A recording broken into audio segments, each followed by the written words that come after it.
A word about reverse mortgages. Kurt Browning and Tom Sellck should be ashamed of themselves for promoting what amounts to a scam. I'm going to read you a little bit first off.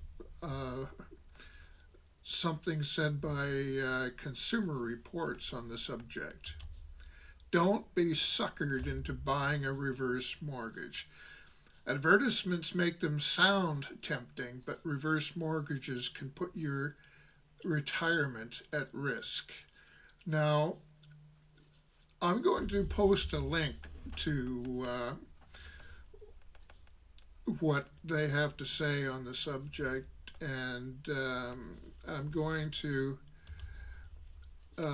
instead talk about it from my own perspective and from my own experience. The reverse mortgage thing, there's a lot of things they don't tell you. At the top of the list, your home has to be worth a lot of money or they won't even look at you. And that in itself should make you suspicious. The second thing that should make you suspicious is that the so-called reverse mortgages represent less than 1% of the total in the market. Now, here's the problem with the so-called reverse mortgage. There's no such thing as a reverse mortgage. It's a mortgage. It's a lien on your property. And how they cooked up this scheme was the money weasels several years ago started whining and bleating about the fact that a lot of the money in the so-called economy is tied up in people's savings and in their homes. And these greedy SOBs wanted to get their fingers into that. So they decided to study the matter and get psychologists involved in how to make people do stupid things and part with their hard-earned cash. And most of this is aimed at seniors who may not have the wherewithal to think things through. Now, simply speaking, you can, and they encourage you to do this, you can take out 55% of the value of your home and property. Now, as any dimwit knows, that gives them a controlling interest in your home and property. And it's like this. Say that you're an old fart my age and you've got grown-up kids and you've told them that you're going to leave them your property and do what normal people do, and you get one of these reverse mortgage things, and they say that you can retain title and all of that nonsense. Now, what happens is this: you're not going to last forever. You're going to croak one day, and your significant other is going to croak one day, and your kids are going to be faced with inheriting or buying your house with a huge lien against it.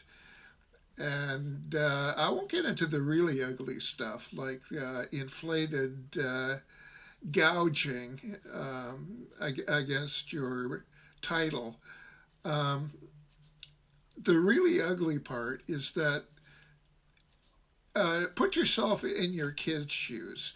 One day, mom and dad are gone, and they expect to, and they've been told they can expect to get the house. Well, people of our age have grown-up kids who probably have their own home and their own family, and suddenly they're faced with inheriting, if you could call it that, mom and dad's old place with a huge lien against it that's more than half its value. What's the average person going to do in that situation? You've got, just for the sake of round numbers and just for the sake that housing prices vary wildly depending on where you live. Let's just say that your house was worth $100,000, just for a simple round number, and you've taken out $55,000 and spent it, gone on vacations and stuff. Now, if you're the kid, you're looking at, oh, mom and dad's house isn't worth $100,000.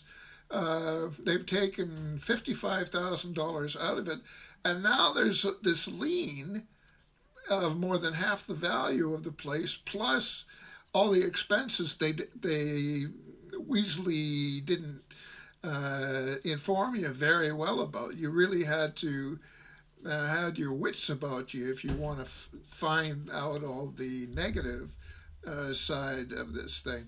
So your kids inherit your house, and more than half of it is debt. What are they going to do? Well, they're going to say, we can't be bothered with this right now. We've got our own mortgage to deal with and our own expensive, and people are getting killed by credit card debt right now. About 90% of people have big time credit card debt. Oh, what are you going to do? Well, it's obvious what you're going to do. You're going to say, we're going to pay off the $5,000 and you can keep the damned house. Well, let's look at what happened here. Your house was worth $100,000. You spent $55,000 of it.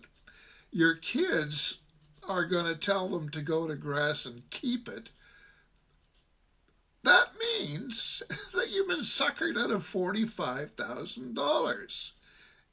The whole shooting match, it's gone. Sucker! And that's what the money weasels have been banking on. They've been banking on the people inheriting the debt to not want to pick it up and pay it off because they've already got a house, they've already got a mortgage, they've already got credit card debt. So, buyer beware. I'm posting a link to this in the comment section at the top. Don't do it. Don't be a fool.